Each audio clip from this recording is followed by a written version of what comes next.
Hi friends, Miss Larkin here. Welcome back to Too Good for Drugs for 5th grade. This is lesson 2. Last time we were together, we talked about how to set reachable goals. The first step to setting a reachable goal is to make sure that we name it. And when we name our goal, there were 4 things we wanted to make sure that we do. First, we want to make sure that it's personal. Does it matter to us? Is it possible? Is it something that I have the time, the resource, the ability to actually achieve? 3, is it positive? Are we looking at the things that I'm willing to do as opposed to the things that I won't do? And 4, is it specific? Is it clear when my goal is over? Do I have a clear definition of when I've met it? I want to avoid using words like better, some, or more. And I want to focus on exactly what I'm trying to reach. Am I trying to run around the track in 5 minutes instead of 7, not just run faster? When we look at the rest of the steps of our goal, there are 5 more to go. So after we name it, that's step 1. We want to make sure that we can picture ourselves reaching it. We want to imagine how it would be if we really reached that goal, because that makes it more real for us. Next up is making sure that we say, I can. We want to be our own cheerleader because we're amazing. Next, think how to do it. We want to come up with a plan and make sure that we've thought of all the things we're going to need and how we're going to accomplish our goal. Number 5 is go for it. That's when we're going to act out this amazing plan that we came up with and see how it all turns out.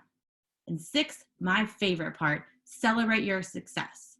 We want to make sure that we're celebrating how wonderful and amazing we are and how hard we've worked, because then we're going to be more likely to set goals in the future for ourselves. Because remember, successful people set goals and you are going to be successful. This week, what we're going to talk about is how to make responsible decisions. So first up, what we're going to need to do is make sure that we opened up the worksheet that's below this. Make sure that it's opened up so that you can read it. If you can print it, great. If you can't, that's okay. You can write your answers on a separate sheet of paper. There are 4 questions that I want you to spend about 3 minutes answering. So go ahead and do that now.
Our first question asks us, your mom asks you what you want for a snack after school. What do you choose? What did you pick? Me, I'd pick sweet potato fries because I think they're delicious.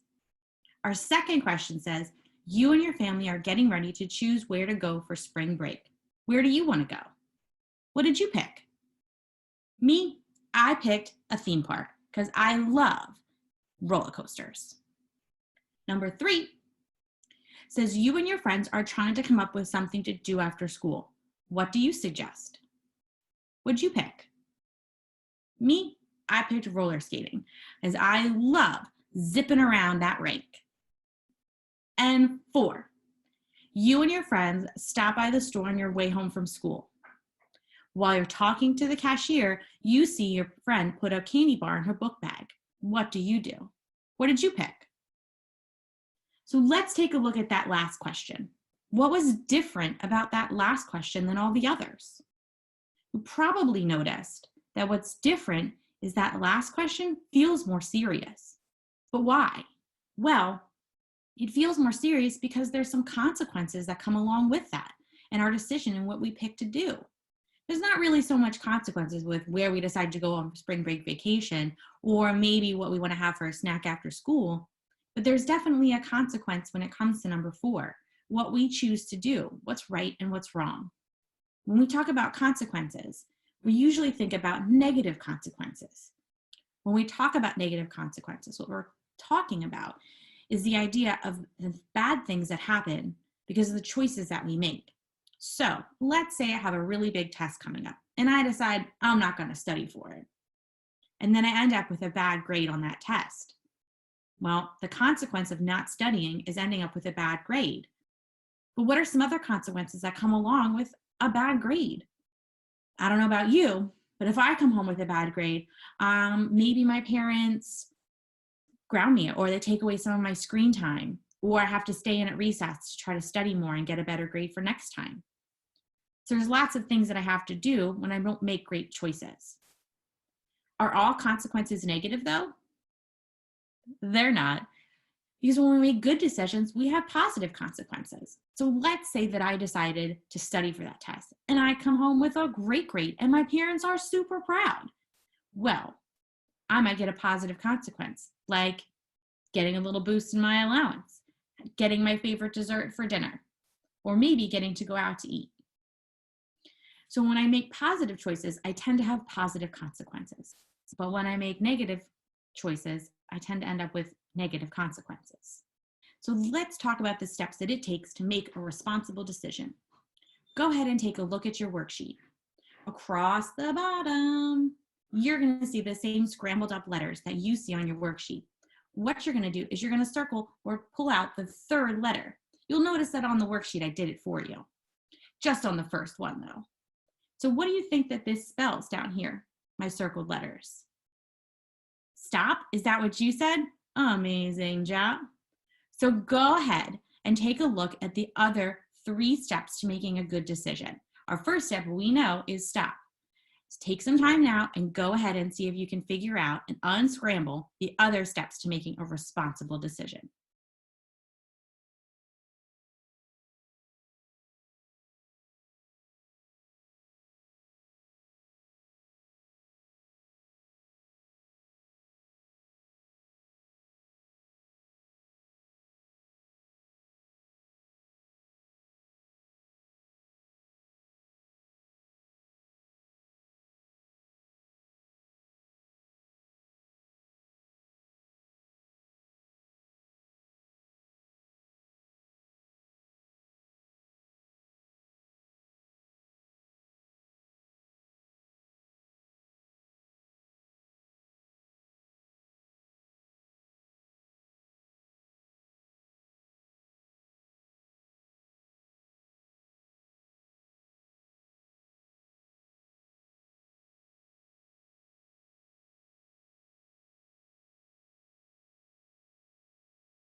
Let's take a look and see what you came up with. Step 1 of making a good decision is stop. We have got to learn to build a pause button in our world. When we stop and think before we act, we tend to make better decisions. But if we just go running through life making choices, it doesn't tend to work out so well for us. Step 2, think. We got to think out a plan, come up with our options. What's the good stuff? What's the bad stuff? And we need to plan out what we're going to do before we just make decisions. Step 3, act. We want to make sure we act out our best plan. We want to come up with that plan and think, and then we want to act it out in step 3. 4, we want to reflect. Take a look back on the decision that we make. How did it go? Did it go the way we planned? Could we do something different or better for next time? It's so important that we reflect back on our decision so we can see what went well and what didn't, so we can plan for our next challenge and decision that we have to make in the future, because I promise there'll definitely be one. Next step, what we're going to do is we're going to take a look at some scenarios. We're going to look at our options and decide which one is best for us. So our first scenario is Tuesday evening, your mom tells you that your grandparents are coming for dinner next Friday. You haven't seen them in a while, so you're excited about their visit. On Wednesday, a friend invites you to a birthday party at the same night. Your grandparents will be in town. Most of your friends will be at the birthday party. Your mom says to you, you can only do one, the decision is yours, but your grandparents are really looking forward to seeing you. So you have to decide how to spend your Friday night. What do you do? So your first option is to stay home with your grandparents, have dinner with them. If we did that, what would the positive consequences be? Well, the positive consequences would be that your mom would probably be proud of you, your grandparents would be super excited, and you'll probably have a good time. The negative consequences to that might be that you miss out on the party with your friends, and you maybe would miss out on a good time with them. Our second option would be to go to the birthday party and not have dinner with our grandparents. The positive consequences of that would be that we'd get to have a really good time with our friends and see them all. The negative consequences of going to the birthday party would be that my grandparents would maybe be sad because they didn't get to see me, and my mom might be disappointed in my decision. So both options have a positive and negative consequence to them. Which one would you choose? There's not a right or a wrong. It's just what works best for you. Let's take a look at another scenario. You've played basketball since you were in the first grade. You really like it, and many of your friends play on the team. You recently started taking swimming lessons. Your swim coach tells you that you're really good and suggests that if you want to join the team, you should practice a few more nights a week. Your dad told you to choose one activity because you're too busy after school. The positive outcome for this decision is to choose the best after-school activity for you. So, what are our options? Well, our first option would be to stick with basketball and not join the swim team. What's the positive consequence of doing that? Well, if I stick with basketball, I'll probably get to still see all my same friends. And I already know I'm really good at it. But the negative consequence would be I maybe wouldn't learn a new sport, maybe swimming something that I'd really like, and I'm missing an opportunity to try something new. My second option is to give up basketball and focus on swimming. The positive consequence of that is that I get to try something new, learn a new skill, and maybe even make some new friends. The negative is I'd have to stop seeing my friends from basketball as often as I do.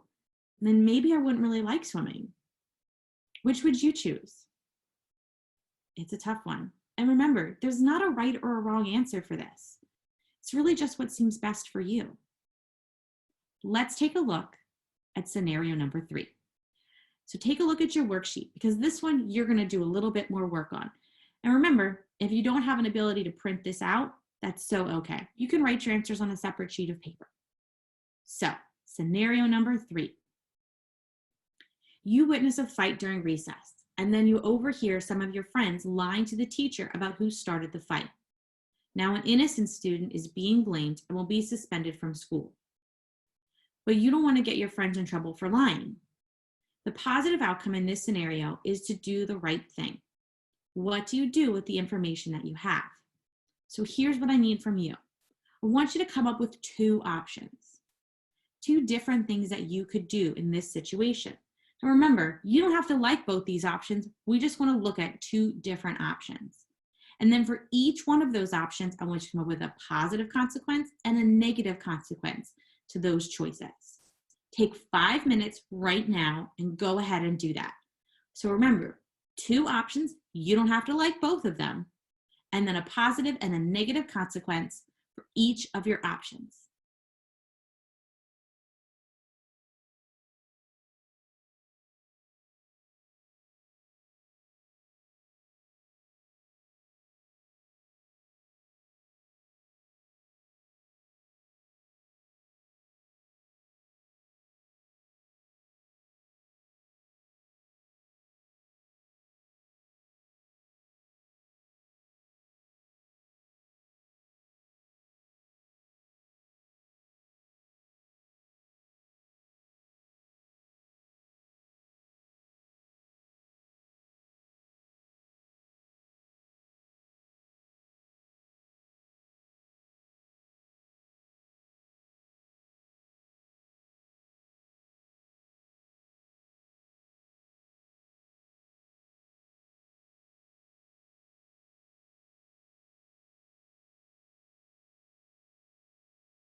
So let's review some of the options that you might have come up with.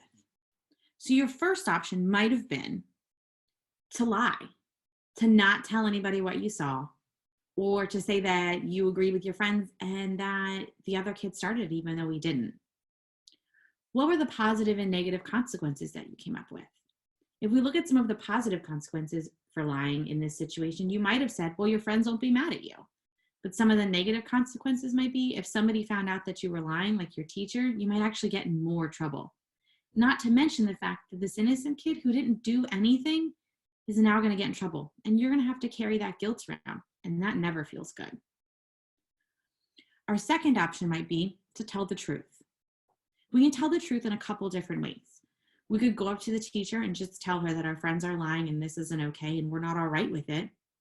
Or we could maybe slip her a note.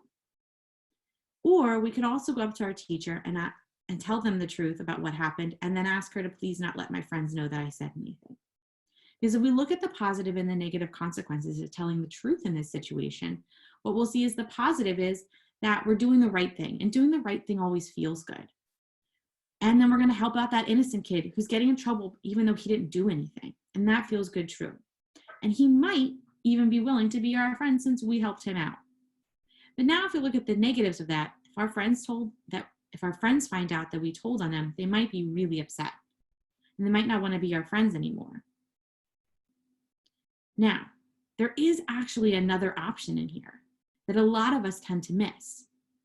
And option 3 might be holding our friends accountable. That means that we give our friends the chance to stand up and do what's right, even though they've made the mistake at lying. So we could go up to our friends and say, listen, I know that this isn't true, that you lied to the teacher, and now this innocent kid's getting in trouble, and that's not okay. And you can encourage your friends and give them the chance to make the good choice, because everyone makes mistakes and we want to be forgiving. So if we encourage our friends to tell the truth, even though they've made the mistake of lying right now, that shows that they're being a really good person and they're willing to learn and grow and change. And that's the kind of friend we want. So if we go up to our friend and ask them, listen, you need to do what's right here. And what's right here is to be honest and not get this other person in trouble. I love that option the best because that allows my friends to take accountability and to own their own decisions. Now, some of our friends aren't going to like that. And then we have to start considering whether or not that's really the kind of friend we want. Let's take a look at our fourth and final scenario for today. Your older brother tells you that he's sneaking out tonight to go to a party, and he wants you to cover for him. Later, your parents wake you up because your brother isn't in his room. Do you tell them what you know? So what I want you to do is come up with 2 options. Remember, you don't have to like both these options. We just want to come up with 2 different options. For each one of those options, come up with a positive and a negative consequence. So 2 options that you can do in this situation and a positive and negative consequence for each one. Take about 5 minutes to do that now.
Let's take a look at the options that you came up with. So your first option might be to not say anything to your parents and just pretend that you don't really know. The positive consequence to that might be that your brother doesn't get mad at you and he's happy that you didn't tell. The negative to not telling would be, what if something's really wrong? What if something happened and your brother needs help and your parents don't know? Are you going to be okay that you didn't say anything?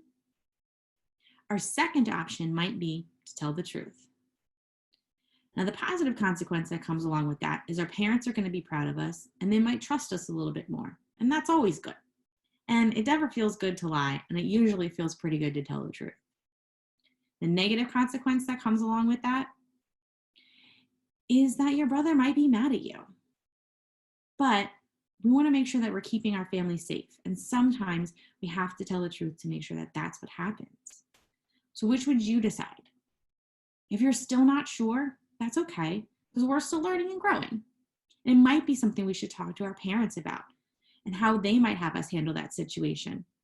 Because it's always a good idea to run our choices by other people, because we don't always make the best choices. And especially when we're learning and growing is a great time to ask for help. Let's review our steps for making a responsible, positive decision. Step 1, we need to stop. We've got to build that pause button in, because if we just go running through life making choices, we tend to not make great ones. So we want to stop and then do step 2, which is to think. What are we going to do? What are our options? What are the positive consequences? What are the negative consequences of those options? Step 3, act. We want to act out that plan and see how it goes. 4, reflect. Take a look back on that decision. How did it go? What worked? What didn't work? What could we do better or different for next time? So next time we're going to do lesson number 3. I'll see you then, friends. Bye.